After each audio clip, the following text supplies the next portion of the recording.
اعوذ باللہ من الشیطان الرجیم، بسم اللہ الرحمن الرحیم۔ رب اشرح لی صدری ویسر لی امری واحلل عقدۃ من لسانی یفقہوا قولی۔ منتخب احادیث اکرام مسلم، مسلمان کا مقام۔ حضرت ابو ہریرہ رضی اللہ تعالی عنہ رسول اللہ صلی اللہ علیہ وسلم سے حدیث قدسی میں اللہ تعالیٰ کا یہ ارشاد نقل فرماتے ہیں، جب میں اپنے مومن بندے کو کسی بیماری میں مبتلا کرتا ہوں، پھر وہ اپنی عیادت کرنے والے سے میری شکایت نہیں کرتا، تو میں اسے اپنی قید سے آزاد کر دیتا ہوں، یعنی اس کے گناہ معاف کر دیتا ہوں۔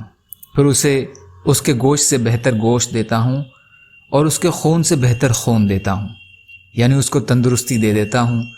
پھر جب وہ دوبارہ بیماری سے اٹھنے کے بعد نئے سرے سے عمل کرنا شروع کرتا ہے، کیونکہ پچھلے تمام گناہ معاف ہو چکے ہوتے ہیں۔ مستدرک حاکم۔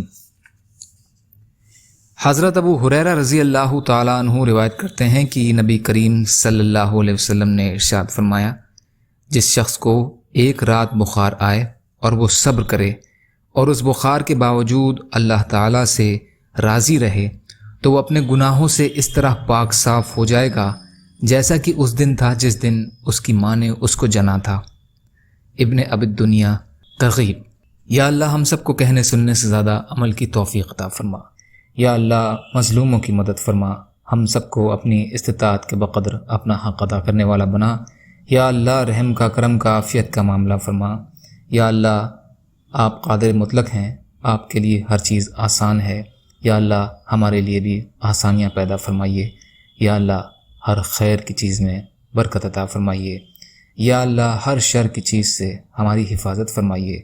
یا اللہ بغض، حسد، جلن، کینہ، تکبر، ریاکاری سے ہمیں پاک کر دیجیے۔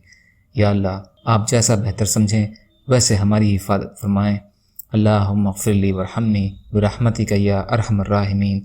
لا الہ الا اللہ محمد رسول اللہ۔ السلام علیکم۔